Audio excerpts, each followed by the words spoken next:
Escola Sabatina começou, me encontrarei com meu Jesus. Olá, tudo bem? Vamos então para mais uma lição da Escola Sabatina. O tema dessa semana é o tema 4, que diz assim: As Nações, parte 1. Verso para memorizar, Daniel capítulo 7, verso 14, que diz: Foi-lhe dado o domínio, a glória e o reino, para que as pessoas de todos os povos, nações e línguas o servissem. O seu domínio é domínio eterno, que não passará, e o seu reino jamais será destruído. Aqui na parte de sábado, a parte introdutória diz que o livro do Apocalipse mostra as soluções de Deus para o nosso mundo caído. Nos capítulos finais, o acesso à árvore da vida é restaurado, a maldição é suspensa e somos readmitidos à presença de Deus. O Apocalipse, de certa forma, é o livro de Gênesis ao contrário, e é por isso que Gênesis é uma chave importante para entender como os problemas do mundo se iniciaram, né? É interessante que Gênesis começa mostrando como o problema, o pecado entrou no mundo. E Apocalipse mostra para nós como a questão do pecado é resolvida de uma vez por todas.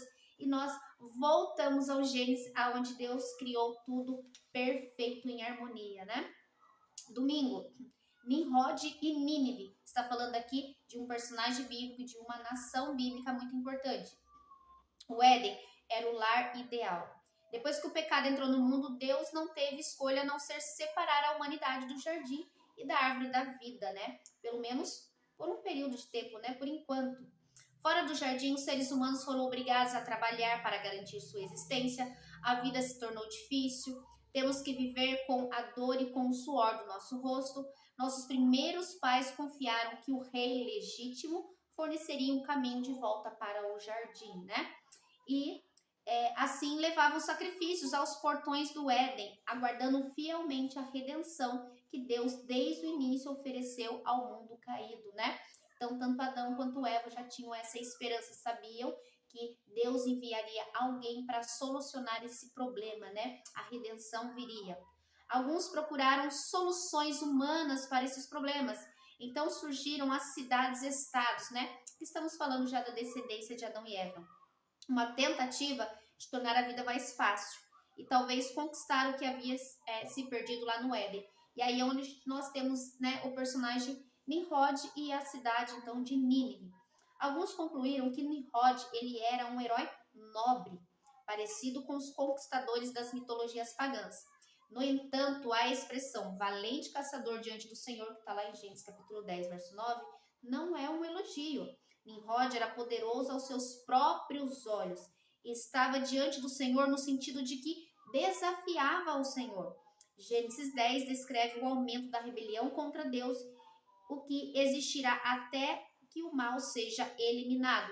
Então, Nimrod ali, ele se levanta contra Deus, faz uma rebelião, né? E nós sabemos também da história ali de Nínive, nós sabemos da história de Babel, né? Que foi uma rebelião contra Deus. Então ele era poderoso, mas aos seus próprios olhos, né? Ele não tinha esse apreço ao Senhor e então prestar honra e adoração a Deus, mas ele se fazia ali como um todo-poderoso ele mesmo. Segunda, o chamado de Abraão. Em Gênesis capítulo 10, vemos o nascimento de inúmeras nações, né? Ali quando você também percebe a confusão de línguas, o povo começa a se separar e cada um começa a se unir, aquilo que eles entendem um do outro, né? Então as nações foram se formando. E aqui diz que esse capítulo diz que a raça humana se dividiu em terras, línguas, famílias e nações. Logo depois que o conceito de nação é introduzido na Bíblia, Deus chamou Abraão para sair de uma dessas nações para ser diferente delas e do que elas representavam.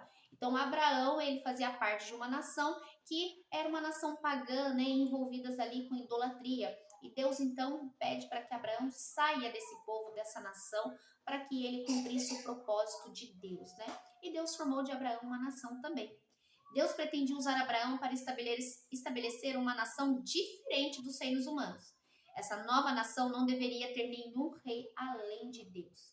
Deveria mostrar o que aconteceria se a humanidade retornasse ao Criador. Israel foi estabelecido para ser uma bênção para todas as famílias da terra, lá em Gênesis 12, verso 3.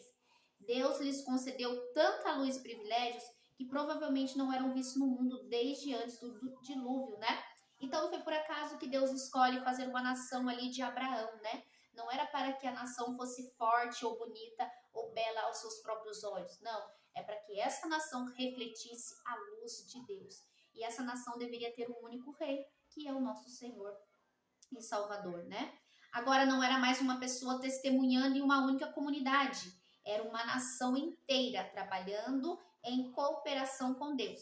Poderia exibir a glória do seu caráter. Essa nação deveria mostrar aos outros povos o caráter de Deus. Olha só que trabalho, né? Que algo que Deus deixou na mão dessa nação. Que coisa maravilhosa.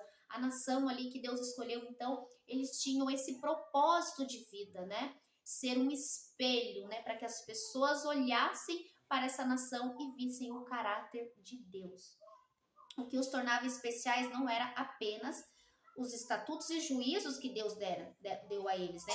Mas o fato de praticarem. Então, Deus deu leis para essas nações? Sim, mas não era só isso que fazia que ela fosse especial, mas o fato de praticar essas leis, né? Ao praticar, eles teriam um estilo de vida diferente que chamaria a atenção das outras pessoas, né? Então, era isso que tornava essa nação diferente. Elas expressarem o caráter de Deus. Dando o que pediram, terça-feira. Deus estabeleceu que Israel não deveria ter um monarca nem um rei humano, como as outras nações. Com o tempo, porém, a fé de Israel falhou e eles se viram desejando aquilo que as nações ou gentios tinham. Então, o povo de Israel começou a olhar para as nações gentias, começaram a olhar para os pagãos e começaram a desejar o que eles tinham. Olha só que é totalmente contrário ali ao desejo de Deus. Este povo deveria brilhar para que os outros quisessem ser como Israel. Israel que estava fazendo totalmente ao contrário. Eles começaram a olhar para os outros povos e desejar o que aqueles povos tinham. O pedido por um rei foi uma rejeição ao reinado de Deus sobre o seu povo. A nação devia responder diretamente ao Criador. Que privilégio, né? E seu relacionamento com ele foi exposto por meio do santuário, de seu serviço, entre outras coisas. Ao pedir um rei, os israelitas trariam sobre si o mesmo sofrimento que os outros povos, né, que os reinos gentios experimentavam. Recrutamento militar nas guerras do rei, confisco, impostos e muitos outros males. Eles descobriram que os líderes humanos tendem a governar a seu próprio favor, em vez de fazê-lo com bondade como Deus faz. Então, olha só, eles a princípio acharam que seria bom ter um rei humano, mas logo depois eles começaram a amargar, né, todas as dificuldades e os males que vieram devido a essa escolha que o povo fez. Além disso, aquela nova condição seria permanente. Israel teria o que pediu, mas quando percebesse as consequências nocivas, ficariam presos a isso. A história de Israel registra os efeitos negativos da decisão de ter um rei. Até mesmo os bons reis cometeram vários erros, né? E se eles permanecessem com o rei dos reis, não teria esse problema. Na maior parte do tempo, a nação foi governada por reis que fizeram o que era mal aos olhos do Senhor. Tá aí o livro de Reis, né? O livro de Crônicas para a gente ler e estudar. A maioria dos reis começa a história dele dizendo: e fez o que era mal aos olhos do Senhor. Quarta, os governantes das nações.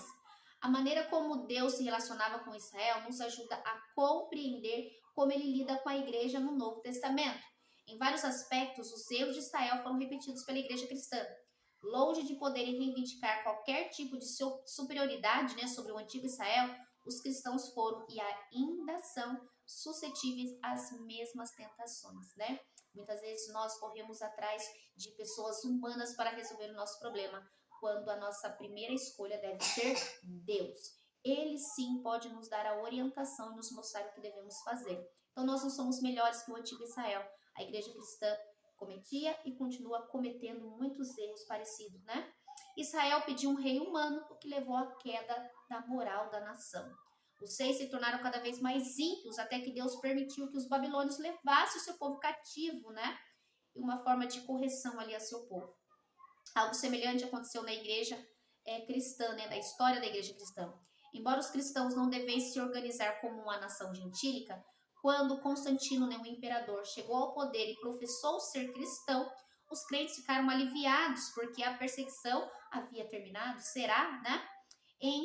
Isso em si foi uma bênção, mas os cristãos tiveram a ideia de que poderiam explorar o poder do imperador em seu próprio benefício. E aí que se tornou um grande problema. No quarto século depois de Cristo surgiram inúmeras discussões importantes entre os cristãos. E quando a igreja se viu incapaz de resolvê-las, ela permitiu que o imperador, então, intervisse, né? E aí que está o problema, o Estado intervindo naquilo que é de conotação religiosa. Gradualmente ganhou destaque, por exemplo, o bispo de Roma, que até então havia tido o mesmo poder que os outros bispos. A igreja permitiu que o Estado interferisse em questões religiosas. E uma vez que isso começou a ocorrer, as coisas foram de mal a pior. Então, a própria igreja, que um dia, né, sonhou ali com a sua liberdade, ela mesma pediu que alguém de fora fosse intervir ali nas suas questões religiosas, né? E foi ali através do imperador Constantino e depois passar este poder para o bispo de Roma. E aquilo que parecia, terminou então a perseguição, pelo contrário, a igreja sofreu uma terrível perseguição quando aqueles que queriam continuar na pura e santa doutrina, né? Que não queria se alinhar às coisas erradas, eles sofreram. Luz para os gentios, quinta-feira. O propósito principal para o qual Deus estabeleceu a nação de Israel não era condenar o restante do mundo, mas salvá-lo. Geralmente nos sentimos condenados quando somos confrontados pelo comportamento correto de outra pessoa. Então a existência de Israel também serviu para destacar o pecado e o egoísmo das nações em redor. Os crentes que vivem em harmonia com Deus revelam o caráter justo do Senhor, o que naturalmente leva outras pessoas a perceber os seus próprios erros, né? Elas percebem os seus erros e vão correr até a cruz de Cristo. A vida daqueles que guardam os mandamentos de Deus deverá expressar o seu caráter. Então, os que guardam os mandamentos de Deus, o que eles devem fazer? Expressar o caráter de Deus. Esse é o objetivo. O propósito final para o estabelecimento da nação de Israel foi o mesmo propósito de Deus ao estabelecer a igreja. Ele anseia usar seu povo para atrair pecadores a Cristo. Os chamados das 3 mensagens angélicas, que é proclamado por sua igreja, não é dirigido a alguns poucos escolhidos, mas a cada nação, tribo, língua e povo. Apocalipse 18:1 prevê que toda a terra será iluminada com a glória de Deus antes do retorno de Cristo. E que glória é essa? Que luz é essa? Quem vai brilhar? O seu povo, os filhos de Deus, que guardam os mandamentos do Senhor e têm o testemunho de Jesus, e têm a fé em Jesus, e seguem a Jesus Cristo. Eles vão brilhar a luz de Cristo na vida das outras pessoas, para que elas também encontrem este caminho a seguir. Amém? Que eu e você sejamos partes deste povo, e isso basta cada um de nós escolhermos, decidirmos estar ao lado do nosso Senhor e Salvador. Vamos orar? Senhor amado Deus, querido e santo Pai, te louvamos e somos gratos, Senhor, por todas as bênçãos e pelo seu cuidado, Pai. Sabemos que o povo de Israel e a igreja cristã, ela peca, ela falha, quando ela deseja um rei humano, ao invés de simplesmente obedecer a tua doce voz, Senhor. O Senhor sempre quis ser o nosso rei, o nosso Senhor e o nosso Salvador. Infelizmente, a nossa tendência pecaminosa, nós falhamos em muitas partes. Mas pedimos a tua misericórdia, pedimos a tua mão sobre nós, Senhor, para que possamos nos converter dos nossos maus caminhos e seguir ao Senhor e brilhar a luz de Cristo às nações, para que todos sejam iluminados com a tua glória. Continua nos abençoando, é o que eu te peço e já te agradeço em nome de Jesus. Amém e graças a Deus. Amém? Que Deus abençoe a mim e você. Continuemos estudando a Escola Sabatina, a Palavra de Deus, para sermos cada vez mais ricamente abençoados por Ele. Até a próxima lição, se Deus quiser.